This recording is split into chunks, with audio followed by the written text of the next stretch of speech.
I even caught myself thinking, could AI do this better? Which, funny enough, leads perfectly into today's topic, AI in Miami classrooms. Specifically, those first-year writing courses. We've got some interesting sources on how Miami is dealing with all this, and honestly, I'm a little, I don't know, unsure about it all. It's definitely a hot button issue, yeah. What's fascinating is how Miami's kind of a microcosm of this huge trend. The source mentioned over 60% of educators in the U.S. are already on the AI train, at least in some way. Not 2%, seriously. Yeah. So it's not just a Miami thing. It's personalized learning in California, automated grading in New York. I mean, the whole schoolhouse is going digital, you know? Wow, I had no idea it was already that widespread. I get how AI could help teachers with, like, the boring stuff, grading and whatnot. Yeah. But the source mentioned some Miami universities are using it in first-year writing courses, like even for crafting introductions and conclusions for essays. That's kind of a big deal, isn't it? It's huge EE, and it's causing quite the stir, let me tell you. Think about a first-year writing course, right? So it's like the foundation. You're learning the ABCs of writing, building those core skills you'll use forever. Totally. Critical thinking, research, how to structure an argument. You're basically trying to build those writing muscles, so to speak. It's like learning long division before they let you touch a calculator. Exactly. So if AI is doing all the heavy lifting, are students really getting that workout? Right, right.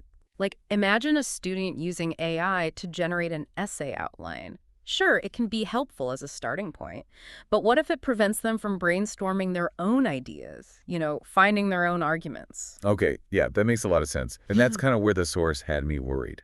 They talked about all these potential downsides, like are we stunting critical thinking? What about academic integrity? It feels like we're maybe valuing speed over actual understanding. It all comes down to that, really. And the source made this really interesting comparison to search engines and memory. Remember when we used to, memorize phone numbers? Oh, call me Or about. directions. Now it's all, hey, Siri, or whatever. Right. But has that changed your memory in a way? Like your ability to just pull up information quickly? It's true, yeah. It's not inherently good or bad, but it is a change. And it feels like it bleeds into everything now, not just phone numbers, but, every little bit of info. Exactly. So how does Miami fit into all of this? Like, is Miami doing anything in particular to address these concerns? Well, Miami's interesting because it's a hub for both technology and education, right? Right. Now, the source didn't get too specific, but it did highlight how aware Miami's educational institutions are of these ethical questions. They're not just throwing AI at students and saying good luck.